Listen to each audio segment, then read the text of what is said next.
Injury থেকে ফিরলেও মাঠে নামতে পারছেন না নেইমার জুনিয়র। চোট কাটিয়ে ফেরা নিয়ে অনিশ্চিত থাকায় সৌদি আরবের ক্লাব আল হিলাল তাকে এএফসি চ্যাম্পিয়ন্স লিগ বাদে অন্য লিগে রেজিস্ট্রেশন করাননি। ফলে খেলার এই বিরতিতে মাঠের বাইরেই সময়টা বেশি কাটাচ্ছেন ব্রাজিলিয়ান এই সুপারস্টার। এরই মাঝে স্বদেশি কিংবদন্তি রোমারিওকে দেয়া এক সাক্ষাৎকারে একটি মন্তব্য নিয়ে তিনি তোপের মুখে পড়েছে। সেলেসাউদের হয়ে দুইবার বিশ্বকাপ জয়ী রোমারিওর সঙ্গে একটি পডকাস্ট অনুষ্ঠানে কথা বলেছেন নেইমার। সেখানে তিনি এই আল হিলাল তারকাকে ব্রাজিলের সবশেষ বিশ্বকাপ জেতা 2002, 1994 এবং 1970 আসরে কার জায়গায় নিজেকে দেখছেন এমন প্রশ্ন করেন। জবাবে 2002 আসরের কিংবদন্তি তারকা রিভালদোর নাম উল্লেখ করেন নেইমার। মানে তার জায়গায় তিনি তৎকালীন ব্রাজিল দলে খেলতে পারতেন এমন কিছু। পরবর্তীতে এই বিষয়টি নিয়ে প্রতিক্রিয়া জানিয়েছে সাবেক বার্সেলোনার কিংবদন্তি রিভালদো।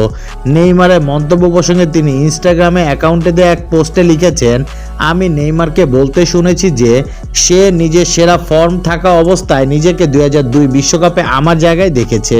সত্যি বলতে আমি তার প্রতিভা ও যোগ্যতাকে স্বীকার করি এবং আমি এটাও বিশ্বাস করি সে ওই দলে থাকার মতো, কিন্তু আমার জায়গায় খেলার বিষয়টি সম্পূর্ণ ভিন্ন।